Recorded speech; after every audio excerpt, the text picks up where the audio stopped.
Good evening everyone. Audio video clear है आप लोगों तक?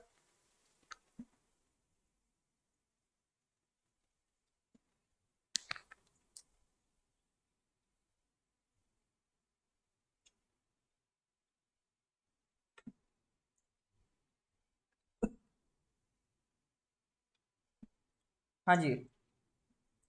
तो अप्रैल का हमारा करंट अफेयर्स चल रहा था, ठीक है।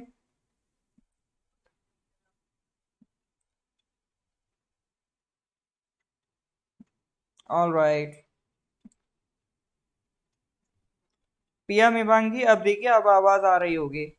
वो शुरू में हमारे जितने भी ग्रुप से हम उसमें लिंक शेयर करते हैं तो उसमें टाइम लग जाता है। लिंक शेयर करने के बाद क्लास स्टार्ट करते हैं। इस वजह से थोड़ा सा टाइम एक्स्ट्रा लग जाता है। ठीक है, पिछले कुछ क्वेश्चन पहले रिवाइज करते हैं फिर आगे बढ़ेंगे। ये reusable launch vehicle technology demonstration, ये प्रोग्राम किसने लॉन्च किया था, किसने कैरी आउट किया है, ये हम लोगों ने लास्ट क्लास में पढ़ लिया था। इसका करेक्ट आंसर बताइए जरा। हाँ जी। गुड इवनिंग जी, गुड इवनिंग। बिल्कुल सर, ये अपना काम किसका था? इसरो का था, ये हम लोग पढ़ चुके थे। एक ये किरित पारिक पैनल की बात करी थी। ये किरित पारिक पैनल जो है आपका, किससे रिलेटेड है? नेचुरल गैस प्राइसिंग से रिलेटेड है, कोल प्राइसिंग से रिलेटेड है, कॉर्पोरेट बॉन्ड मार्केट से रिलेटेड है, या फिर स्टॉल्ड रियल एस्टेट प्रोजेक्ट से रिलेटेड है? ये किरित पारिक पैनल रिकमेंडेशन किससे रिलेटेड है, बताइए सर। सलाम वालेकुम सलाम। बिल्कुल सर, ये नेचुरल गैस प्राइसिंग से रिलेटेड है, ठीक है। ओके। तो लास्ट क्वेश्चन 20 था, गज उत्सव की बात करी थी, ठीक है। गज उत्सव अभी काजीरंगा नेशनल पार्क में ऑर्गेनाइज हुआ था।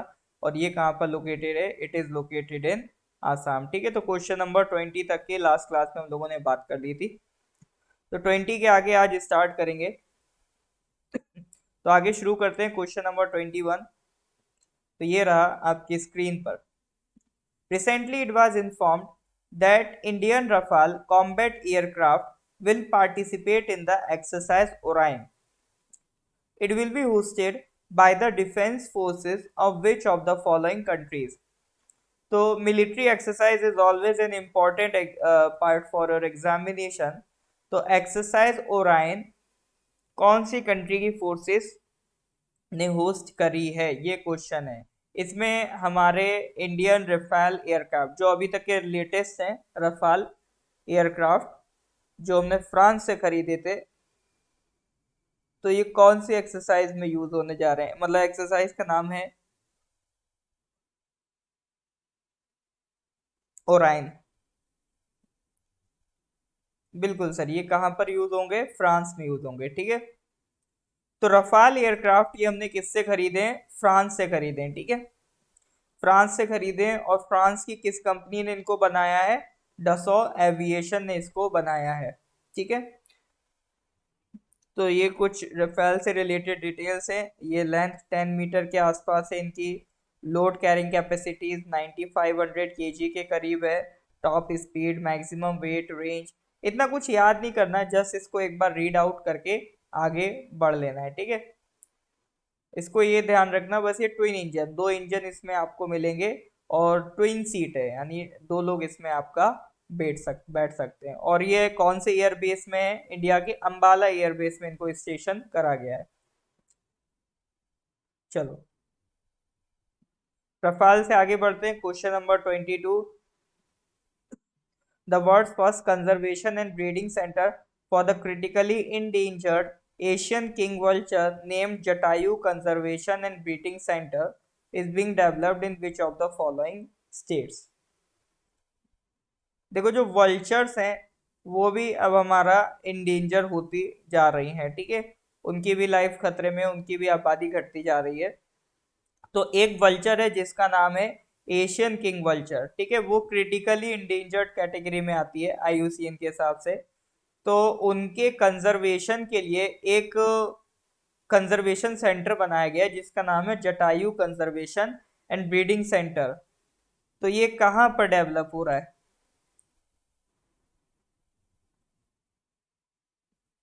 बिहार, यूपी, हरियाणा, केरला। जोजो जी, मैं खुद आपसे पूछ रहा हूँ, आप मेरे से पूछ रहे हैं। Jatayu conservation and breeding centre कहाँ पर डेवलप हो रहा है? बिहार, यूपी, हरियाणा या फिर केरला? चलो, correct answer is the Uttar Pradesh, उम्मीदों का प्रदेश उत्तर प्रदेश। ठीक है, तो ये Jatayu conservation and breeding centre आपको कहाँ मिलेगा? Uttar Pradesh.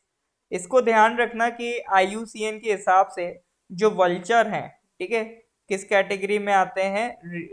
Critically endangered category में आते हैं। वल्चर्स में भी कैटेगरीज होती हैं, जैसे हम बात कर रहे हैं एशियन किंग वल्चर को, तो हमारा जो वाइल्ड लाइफ प्रोटेक्शन एक्ट है उसके अंदर इसको प्रोटेक्शन मिली है। अच्छा, ये भी ध्यान रखना कि वाइल्ड लाइफ प्रोटेक्शन एक्ट कौन सी ईयर में पास हुआ था, ये पूछ लेता है। तो वाइल्ड लाइफ प्रोटेक्शन एक्ट हुआ था 1972 में। ठीक है, ये ईयर याद रखना इंपॉर्टेंट है, कई बार एग्जाम में पूछा गया है। तो वाइल्ड लाइफ प्रोटेक्शन एक्ट 1972 में इसको प्रोटेक्शन मिली है। और आईयूसीएन ने भी इसको क्या डिक्लेयर किया है? क्रिटिकली इंडेंजर डिक्लेयर किया गया है। ठीक है, इसको रेड हेडेड वल्चर भी कहते हैं। एशियन किंग वल्चर का एक और नाम है रेड हेडेड वल्चर। ठीक है, इसका साइंटिफिक नेम है सर्कोजिप्स काल्वस। ठीक है, ये जनरली आपको किधर मिलेगा? नदर्न इंडिया में देखने को मिलेगा। और अभी किस कैटेगरी में आ रहा है? क्रिटिकली इंडेंजर्ड कैटेगरी में आ रहा है। ठीक है, आई होप ये चीजें ध्यान रखेंगी।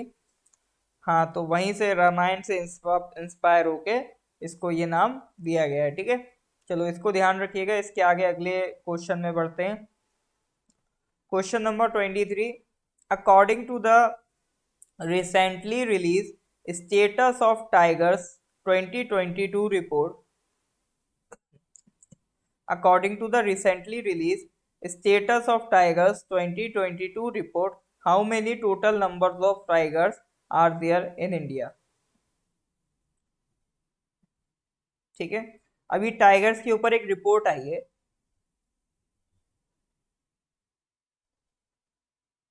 तो उसके हिसाब से इंडिया में टोटल कितने टाइगर्स पाए गए हैं?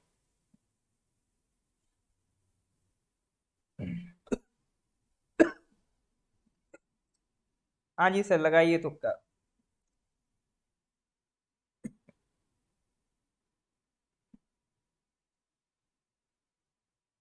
हाँ जी, तो स्टेटस ऑफ टाइगर्स 2022 के हिसाब से अभी तक इंडिया में कितने tigers, how many total number of tigers are there in India? तो एक रफ एस्टिमेट जरूर याद रखना है, इंडिया में 3000 प्लस टाइगर्स हैं। ठीक है, तो करेक्ट आंसर हो जाएगा 3167 टाइगर्स इस स्टेटस में पाए गए हैं। ठीक है, तो अभी 2022 में 2022 में टाइगर सेंसस करवाया गया था। और अच्छी बात यह है कि पॉपुलेशन इंक्रीज हुई है। कितनी? पिछले 4 साल में 6.7% पॉपुलेशन इनकी इंक्रीज हुई है। ठीक है, और 20 स्टेट्स में इनकी हैबिटेशन है। अच्छा, टाइगर आपको क्या लगता है कैसे काउंट करते होंगे? कि मतलब जंगल जंगल जाते होंगे, हर एक गुफा में, हाँ भाई कितने टाइगर हो तुम लोग, सबकी डिटेल लिखवाते होंगे, ऐसा है क्या? या फिर एक दिन अनाउंसमेंट हो जाती होगी कि आज जंगल के सारे टाइगर एक जगह इकट्ठे होंगे, उनकी गिनती करनी है। तो इस तरह की चीजें तो सर नहीं हो पाती हैं। तो टाइगर काउंट करने के लिए अलग अलग तरीके होते हैं। फॉरेस्ट में जगह जगह कैमरास लगाए जाते हैं, या फिर एक पुरानी टेक्निक चलती है पग मार्क्स। ठीक है, जंगलों में जो टाइगर, जो पानी वाले इलाके होते हैं जहां पर टाइगर डेफिनेटली आएंगे पानी पीने, तो उसके आसपास पग मार्क्स देखे जाते हैं कि कितने पग मार्क, मतलब उनके पंजे के निशान, तो कितने पंजे के निशान मिलते हैं, वो भी हेल्प करते हैं आइडेंटिफाई करने में टाइगर की पॉपुलेशन। ठीक है, या फिर उनका जो फीकल मैटर है, उनका पॉटी वगैरह जो मिलता है, उसके अकॉर्डिंग भी आइडिया लगाया जाता है कि कितने टाइगर्स यहाँ पर मौजूद हैं। ठीक है, तो एज सच ये अगर डेटा आया है तो ये गारंटी नहीं है कि इतने ही टाइगर्स हैं, ये लमसम लमसम अराउंड के करीब डेटा आता है। ठीक है, कि जितना भी आपने ऑब्जर्व किया, तो इसके लिए अभी जो प्राइम मिनिस्टर हैं उन्होंने एक अलायंस लॉन्च किया है जिसे कहते हैं इंटरनेशनल बिग कैट अलायंस। ठीक है, अभी कर्नाटका में इसको लॉन्च किया गया है। तो ये international big cat alliance launch किया गया है on the occasion of 50 years of completion of project tiger. ठीक है, तो याद करो 30 ईयर्स तो हो गए हैं सर प्रोजेक्ट एलिफेंट को, और 50 ईयर्स किसको हो गए हैं, प्रोजेक्ट टाइगर को। ठीक है, तो 1972 में प्रोजेक्ट टाइगर लॉन्च हुआ था और 50 ईयर्स हो गए हैं प्रोजेक्ट टाइगर को, तो इस खुशी में international big cat alliance launch किया गया। अच्छा, बिग कैट कहते हैं किसे, बिग इस इंटरनेशनल बिग कैट अलायंस में जो 7 बिग कैट्स हैं उनके कंजर्वेशन की बात होगी। ये बिग कैट्स कौन कौन सी हैं सर? बिग कैट्स में आ जाती हैं tiger, lion, leopard, snow leopard, ठीक है, और चीता, जगुआर एंड पूमा। 1 2 3 4 5 6 7, हाँ ठीक है, लेपर्ड डबल बार लिख गया। Tiger, lion, leopard, snow leopard, cheetah, jaguar and puma, ये 7 जो बिग कैट्स हैं। ठीक है, इन 7 बिग कैट्स को कंजर्व करने के लिए ये अलायंस बनाया गया है। ठीक है, इसमें 97 कंट्रीज इंक्लूड होंगे जहां पर ये बिग कैट्स रहती हैं। तो इतना बस ध्यान है तो काफी रहेगा। बिग कैट्स ध्यान रखना ये 7 होती हैं। स्नो लेपर्ड के बारे में ये भी ध्यान रखना, ये लद्दाख में पाया जाता है और लद्दाख का ये स्टेट एनिमल भी है स्नो लेपर्ड। ठीक है सर, 1773 नहीं, इट इज 1973। ठीक है, 1973, मैं 72 बोल गया था शायद, 1973 ध्यान रखिएगा। ठीक है, प्रोजेक्ट टाइगर। नेक्स्ट क्वेश्चन पे आते हैं, question number 24। Recently, which of the following Indian companies has been awarded the Best Production Process Development Award as a part of the Vaccine Industry Excellence Awards at the World Vaccine Congress 2023 Washington? कहना क्या चाह रहे हैं sir question में? देखो, एक meeting हुई थी जिसे कहा गया वर्ल्ड वैक्सीन कांग्रेस 2023 वॉशिंगटन। ये मीटिंग वॉशिंगटन में हुई। इसमें अवार्ड्स बांटे गए डिफरेंट डिफरेंट कैटेगरीज में। तो अवार्ड्स का नाम था वैक्सीन इंडस्ट्री एक्सीलेंस अवार्ड्स। ठीक है, मतलब जो वैक्सीन इंडस्ट्री है, जो कंपनीज वैक्सीन बनाती हैं, तो उन्होंने जैसा काम किया उनके अकॉर्डिंगली उन्हें अवार्ड्स बांटे गए। इसमें से एक कैटेगरी थी best production process development award. ठीक है, तो वैक्सीन अवार्ड्स में से एक कैटेगरी थी best production process development award. तो इसमें सवाल ये है किस इंडियन कंपनी को ये अवार्ड मिला है? Serum institute, Bharat biotech, doctor Reddy's laboratory या फिर जायडस कैडिला?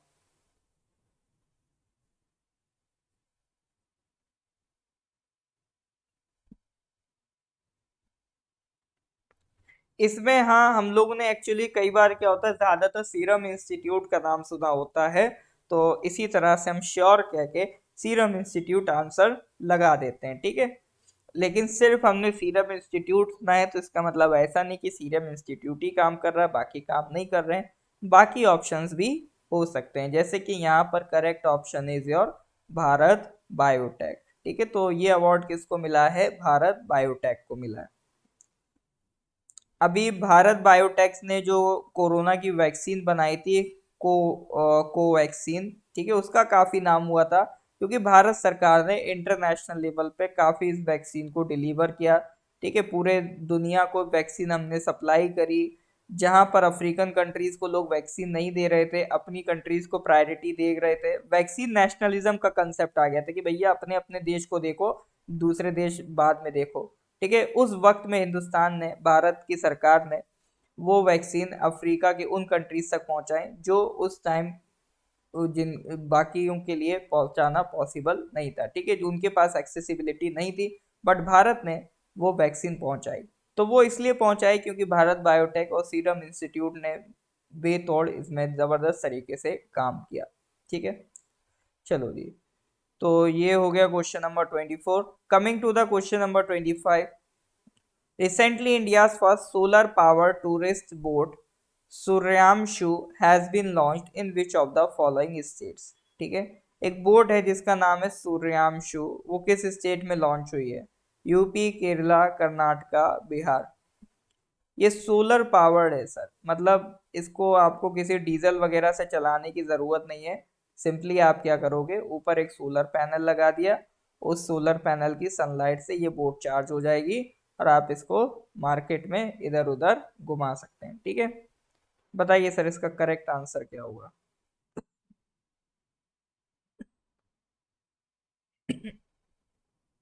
लगाइए सर तुक्का। देखिए कमेंट जरूर करिए।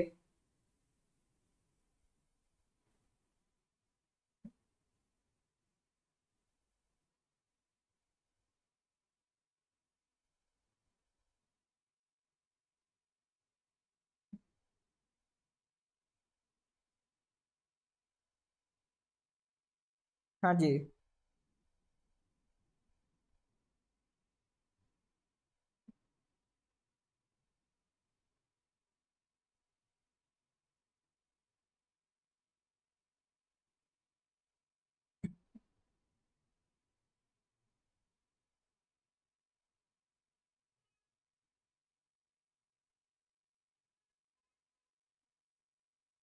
चलो जी, करेक्ट आंसर की बात करते हैं। Correct answer is Kerala. ठीक है, करेक्ट आंसर इज केरला। तो केरला का जो स्टेट बोर्ड है, स्टेट इनलैंड नेविगेशन कॉरपोरेशन, उन्होंने सोलर पावर्ड बोट लॉन्च करी। इसका नाम क्या है? सूर्यांशु। क्या ये boat sir made in India है? नहीं सर, ये मेड इन श्रीलंका है। ठीक है, चलो जी। तो 75% जो इसकी एनर्जी नीड है, वो सिर्फ और सिर्फ ये सोलर पैनल ही पूरी कर देगा। प्लस ये टूरिज्म को भी प्रमोट करेगी, तो इसलिए ये थोड़ा सा खास है। Moving on to the next question, question number 26. Recently, who among the following has won the men's singles title at the Allianz Master 2023?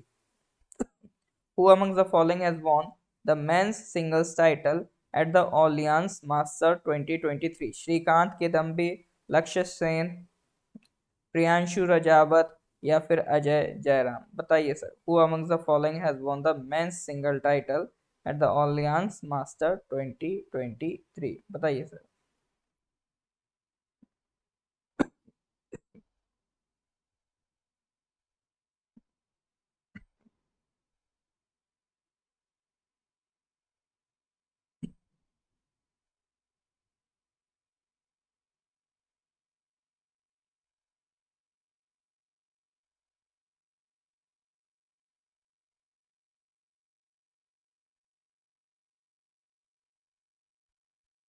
हाँ जी, तो वो स्पोर्ट्स पे क्वेश्चन आपका आता रहता है, अभी जैसे फायरमैन में भी आया। ठीक है, तो स्पोर्ट्स के क्वेश्चन मिस नहीं करेंगे, इंपॉर्टेंट होते हैं। Man single title at Orleans master 2023 किसने जीता? Correct answer is Priyanshu Rajawat. ठीक है, correct answer is Priyanshu Rajawat, बिल्कुल सही बात। चलिए नेक्स्ट क्वेश्चन पे आते हैं, क्वेश्चन नंबर 27। अभी आपका जो होम मिनिस्टर हैं अमित शाह जी, उन्होंने एक प्रोग्राम लॉन्च किया था, वाइब्रेंट विलेजेस प्रोग्राम। ठीक है, कहाँ लॉन्च किया था सर? केबीतू विलेज, अरुणाचल प्रदेश का जो ईस्टर्न मोस्ट विलेज है केबीतू विलेज, वहां पर ये प्रोग्राम लॉन्च किया था, वाइब्रेंट विलेजेस प्रोग्राम। तो ये वाइब्रेंट विलेजेस प्रोग्राम कितने और स्टेट्स में लॉन्च किया जा रहा है, मतलब कितने और स्टेट्स में इंप्लीमेंट होगा? एक तो सर अरुणाचल तो हो गया। ठीक है, अपार्ट फ्रॉम अरुणाचल, ये आपका जो वाइब्रेंट विलेजेस प्रोग्राम है, it is being implemented in total how many states and union territories? 4, 5, 6, 3। Correct answer बताइए सर। ठीक है, अपार्ट फ्रॉम अरुणाचल, तो इंक्लूडिंग अरुणाचल बताना है, टोटल कितनी स्टेट्स के लिए ये प्रोग्राम बनाया गया है? बताइए सर।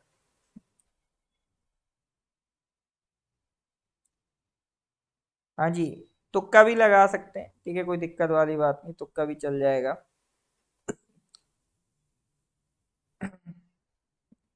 तो सर इसमें अगर हम बात करें करेक्ट आंसर की, तो दैट इज योर 5 स्टेट्स को इंक्लूड किया गया है। इस प्रोग्राम का पर्पस क्या है, देखो, इस प्रोग्राम का पर्पस ये है कि जितने भी हमारे बॉर्डर स्टेट्स हैं, ठीक है, बॉर्डर स्टेट्स के जो विलेजेस होते हैं वो सबसे ज्यादा सफर करते हैं। सबसे कम डेवलपमेंट उन विलेजेस तक ही पहुंच पाता है, जितने भी बॉर्डर वाले विलेजेस होते हैं। तो अब गवर्नमेंट ने प्लान किया है कि उन विलेजेस को भी हम डेवलप करेंगे, उन विलेजेस को भी बाकी इंडिया के विलेजेस के तरह एम्पावर करेंगे, ठीक है। तो ये सरकार का प्रोग्राम है, वाइब्रेंट विलेजेस प्रोग्राम। ये सेंट्रली स्पॉन्सर्ड स्कीम है। सेंट्रली स्पॉन्सर्ड स्कीम का मतलब होता है ऐसी स्कीम जहां पर कुछ परसेंट पैसा स्टेट गवर्नमेंट देगी, कुछ सेंट्रल गवर्नमेंट। जनरली इसमें 60% पैसा सेंट्रल गवर्नमेंट देती है और 40% पैसा स्टेट गवर्नमेंट देती है। लेकिन अगर स्पेशल कैटेगरी स्टेटस वाला स्टेट है या फिर पहाड़ी स्टेट है, हिली स्टेट है, लाइक अरुणाचल है, हिमाचल है, उत्तराखंड है, तो उन स्टेट्स के लिए 90% सेंट्रल गवर्नमेंट बियर करेगी और 10% स्टेट गवर्नमेंट बियर करेगी। जैसे अरुणाचल में 90% स्टेट गवर्नमेंट सेंट्रल गवर्नमेंट उठाएगी खर्चा, 10% खर्चा स्टेट गवर्नमेंट उठाएगी, ठीक है। और ये अभी इस साल का जो बजट था उस बजट में भी इसको अनाउंस किया गया था। तो हमारे जो नदर्न बॉर्डर है उनको इम्प्रूव करना, वहाँ के गांव के लोगों की क्वालिटी ऑफ लाइफ को इम्प्रूव करना, ये इस प्रोजेक्ट का पर्पस है। इसमें कौन कौन से स्टेट्स इंक्लूड होंगे, इसमें देखो वही स्टेट्स इंक्लूडेड है जिनका बॉर्डर चाइना से पड़ता है, जैसे हिमाचल प्रदेश, उत्तराखंड, फिर लद्दाख और अरुणाचल प्रदेश एंड योर सिक्किम, ठीक है। तो ये टोटल 5 स्टेट्स हैं जिनके बॉर्डर आपका चाइना से लगते हैं, और इन्हीं स्टेट्स को डेवलप किया जाएगा। इन्हीं स्टेट्स के जो बॉर्डर विलेजेस हैं उनको गवर्नमेंट इंप्रूव करेगी, ठीक है। तो इसको ध्यान रखिएगा। चलो जी। अच्छा, जो बॉर्डर एरियाज होते हैं वहां पर एक अलग और प्रोग्राम चलता है, बॉर्डर एरिया डेवलपमेंट प्रोग्राम, ठीक है। सरकार ने कहा है उससे इसका लेना देना नहीं होगा, बॉर्डर एरिया डेवलपमेंट प्रोग्राम अलग काम करेगा और वाइब्रेंट विलेजेस प्रोग्राम अपना अलग काम करेगा, ठीक है। इसमें जो विलेजेस की ग्राम पंचायत होंगी, ठीक है, उनकी मदद से ये सारा काम अंजाम दिया जाएगा। चलो जी, तो moving to the next question, question number 28। Raccoon stealer recently seen in news is related to which of the following? Cryptocurrency, malware, non-fungible tokens या क्रूज मिसाइल। अभी रैक्यून स्टीलर न्यूज में था, ठीक है, चूंकि ये अप्रैल का करंट अफेयर्स है तो मैं कह सकता हूँ ये अप्रैल में न्यूज में था। रैक्यून स्टीलर, तो ये किससे रिलेटेड है? क्रिप्टो करेंसी से, मालवेयर से, नॉन फंजिबल टोकन से या फिर आपका क्रूज मिसाइल से।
हाँ जी sir.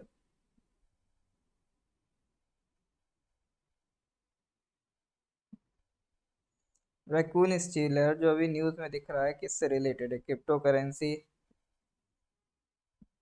Malware, NFTs, cruise missile, बताइए।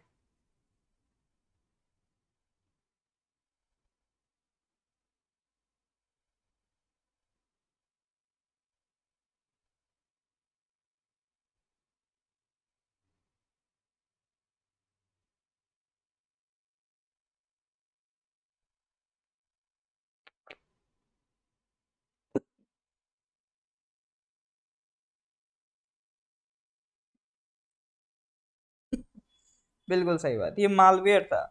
देखो अभी हमारी एक इंटेलिजेंस एजेंसी है NTRO, national technical research organisation, ठीक है।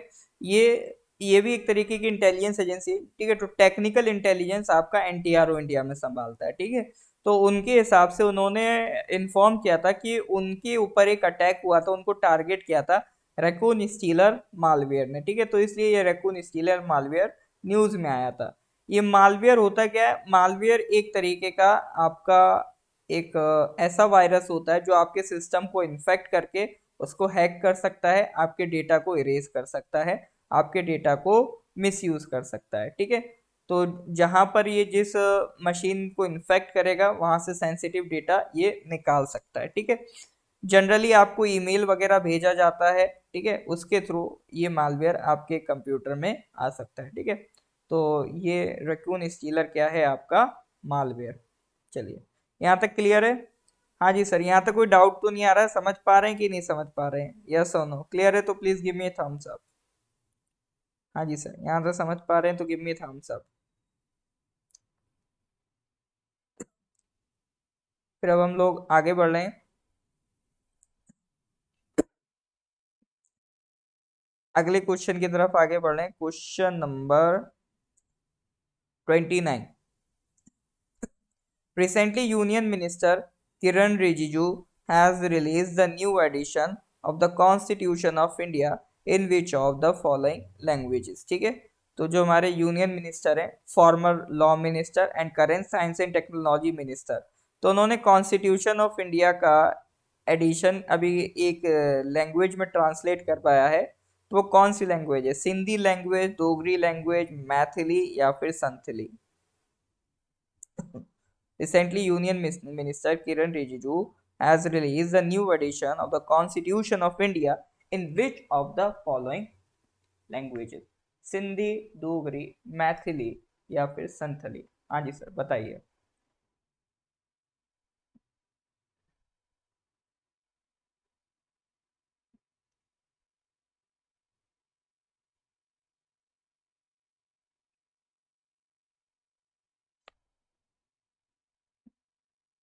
हाँ जी। बाकी लोग क्या कर रहे हैं? बाकी लोग कहाँ हैं? देखो, ये करंट अफेयर्स क्लास ऐसा नहीं है कि ये नेटफ्लिक्स की तरह है अपना मस्त बैठे कॉपी पेन लेके बैठना होता है सर इसमें।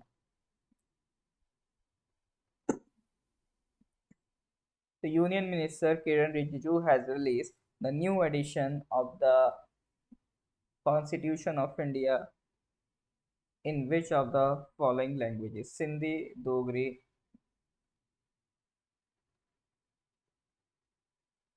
अगर आपको फास्ट देखना है तो मैं फास्ट करने का तरीका आपको बता देता हूँ।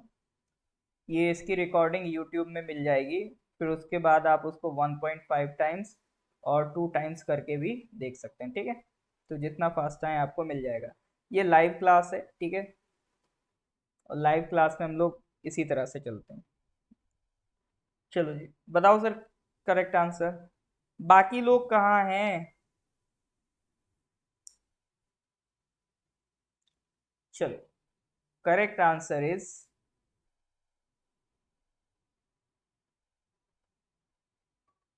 डोगरी, ठीक है। कौन सी लैंग्वेज है? डोगरी। देखो, डोगरी लैंग्वेज, सबसे पहला सवाल आता है सर ये डोगरी लैंग्वेज किस इलाके में बोली जाती है? तो डोगरी लैंग्वेज आपको मिलेगी जम्मू एंड कश्मीर में, ठीक है। और हमारे जो संविधान में अगर आप देखोगे, कॉन्स्टिट्यूशन का शेड्यूल 8 ऑफिशियल लैंग्वेजेस की बात करता है। तो शेड्यूल 8 ऑफिशियल लैंग्वेजेस की बात करता है, तो उसमें 22 ऑफिशियल लैंग्वेजेस हैं। उन 22 ऑफिशियल लैंग्वेजेस में से एक आपका डोगरी लैंग्वेज भी आता है, ठीक है। तो एक इम्पॉर्टेंट लैंग्वेज है हमारे देश की, one of the official languages. और इसको नेशनल लैंग्वेज का दर्जा मिला था, आई थिंक, हाँ, 22 दिसंबर 2003। इसकी शुरुआत अगर आप देखो तो अर्लीस्ट रेफरेंस आपको मिलते हैं डोगरी के, जो अमीर खुसरो के लेखन है, अमीर खुसरो के जो लिटरेचर है उसमें आपको डोगरी लैंग्वेज की शुरुआत देखने को मिलेगी। बाकी डोगरी को माना जाता है कि संस्कृत लैंग्वेज से ये निकली है, ठीक है। तो डोगरी याद रखना, अभी रिसेंटली इसमें कॉन्स्टिट्यूशन इस लैंग्वेज में ट्रांसलेट किया गया है। क्वेश्चन यही बन सकता है कि शेड्यूल 8 में है कि नहीं है, ठीक है, तो ध्यान रखना it is under the schedule 8। कौन से रीजन में बोली जाती है? जम्मू एंड कश्मीर। चलो जी, लास्ट क्वेश्चन आज का, question number 30। Recently, the Election Commission of India has recognized which of the following political party as a national party? ठीक है, अभी अप्रैल में एक नई नेशनल पार्टी हमें देखने को मिली थी। कुछ पार्टीज के नेशनल कैटेगरी से स्टेटस हटा भी दिए हैं और कुछ को नेशनल पार्टी का स्टेटस मिला भी है। और ये सारा, सबसे पहला सवाल तो ये बनेगा कि किसी भी पार्टी को नेशनल पार्टी या स्टेट पार्टी का टैग कौन देता है? तो वो सर कौन देता है? इलेक्शन कमीशन ऑफ इंडिया देता है। तो अभी रिसेंटली एक नई पार्टी को नेशनल पार्टी का टैग मिला है। उम्मीद है आप सबको इसके बारे में पता होगा। तो ये क्वेश्चन मैं चाहता हूँ सब लोग अटेम्प्ट करें।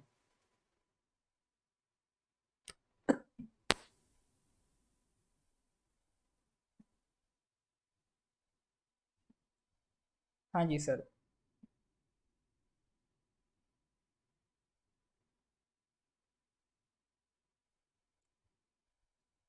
बिल्कुल सर, करेक्ट आंसर इज आम आदमी पार्टी। ठीक है, देखो कोई भी पॉलिटिकल पार्टी है, अगर उसे इलेक्शन लड़ना है तो उसको सबसे पहले रजिस्ट्रेशन कहाँ कराना पड़ेगा? इलेक्शन कमीशन ऑफ इंडिया के पास। ठीक है, बिना रजिस्ट्रेशन के तो सर वो इलेक्शन ही नहीं लड़ पाएंगे। और रजिस्ट्रेशन के बाद उनको स्टेटस पार्टी का टैग देना है, या सॉरी स्टेट पार्टी का टैग देना है या नेशनल पार्टी का टैग देना है, ये election commission of India decide करता है। उसके कुछ रूल्स हैं। लेकिन सवाल पहला यही आता है कि सर कोई भी पार्टी स्टेट पार्टी या नेशनल पार्टी क्यों बनना चाहती है? तो स्टेट पार्टी या नेशनल पार्टी बनने के बाद उनको रिलैक्सेशंस मिल जाते हैं कुछ, लाइक वो उनका जो स्टार कैंपेनर्स हैं, ठीक है, स्टार कैंपेनर्स ज्यादा अलाउ कर दिए जाते हैं। ठीक है, वो लोग ज्यादा खर्चा कर सकते हैं compare to other only registered parties. तो ये कुछ प्रॉफिट्स रहते हैं for the state and national parties. अब हम बात करेंगे कि सर स्टेट पार्टी और नेशनल पार्टीज की एलिजिबिलिटी क्या है।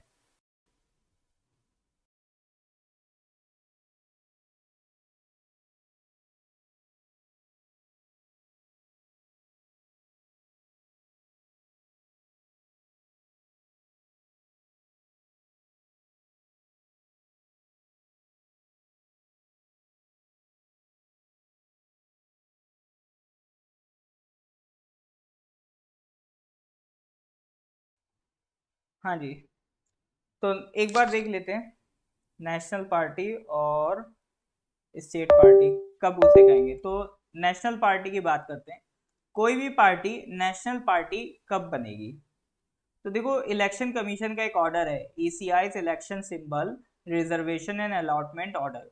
उसके हिसाब से कोई भी अगर पार्टी चार या चार से ज्यादा स्टेट्स में स्टेट पार्टी का दर्जा रखती है तो वो नेशनल पार्टी बन सकती है। जैसे आम आदमी पार्टी ने ये क्राइटेरिया फुलफिल कर लिया। या फिर लास्ट लोकसभा इलेक्शन हो, ठीक है, in the last Lok Sabha elections हो, या फिर असेंबली इलेक्शंस हो, स्टेट असेंबली इलेक्शंस हो, ठीक है, उनके लास्ट लोकसभा इलेक्शंस में मिनिमम 4 एमपीज हो।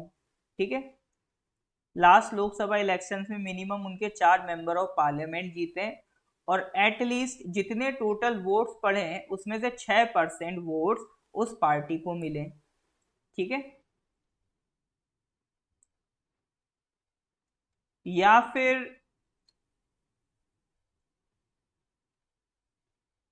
लोकसभा के जो इलेक्शन हो, मिनिमम तीन सीट्स ऐसी हो जहां पर उनको कम से कम 2% वोट मिला हो। ठीक है, तो ये कुछ एक दो तीन, ये तीन कैटेग तरीके हैं जिसके बेसिस पे आप डिसाइड कर सकते हो कि कौन सी पार्टी नेशनल पार्टी है या नहीं। तो इन तरीकों का यूज करके election commission of India national party का स्टेटस देती है। तो अभी तक अगर आप इंडिया में बात करो कौन कौन सी पार्टी, जैसे कुछ पार्टीज का तो टैग चला गया है, जैसे एक इस साल एक पार्टी थी आपकी लालू यादव वाली, वो चली गई है, उसका नेशनल पार्टी का स्टेटस हट गया है। अभी एट प्रेजेंट इंडिया में कौन कौन सी नेशनल पार्टीज हैं? तो that is your BJP, Congress, CPI, BSP, national people's party and Aam Aadmi party. तो 1 2 3 4 5 6, ठीक है। तो टोटल 6 इंडिया में स्टैंड पॉलिटिकल पार्टीज हैं जो नेशनल पार्टीज का स्टेटस रखती हैं। नॉर्थ ईस्ट से अपना आती है national people's party, north east की पहली नेशनल पार्टी है, ठीक है सर। चलिए, तो आज यहीं तक रखेंगे, इसके आगे के questions we will discuss in the next class, ठीक है। लेक्चर अच्छा लगा हो तो लाइक और शेयर कर दीजिए, ठीक है।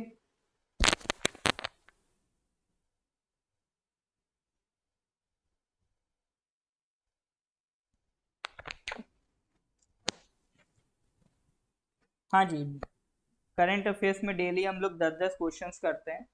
देखो, आप लोग शायद अभी नए नए ज्वाइन किए हो, इसलिए थोड़ा सा आप लोग अभी ज़्यादा मोटिवेट हो रहे हो। आपको अभी जो पुराने लेक्चर्स मिस हो गए हैं वो भी कंप्लीट करने हैं। अम्बी जी, आपने क्या पुराने जो अभी करंट अफेयर्स के जो 20 क्वेश्चंस हैं यूट्यूब चैनल पे अपलोडेड हैं, उसको अगर कंप्लीट नहीं किया है तो आप इस टाइम में वो कंप्लीट करिए, ठीक है। चलिए, तो इसके आगे के questions we will discuss in the next class, ठीक है। चलिए sir, till then, goodbye, have a nice day.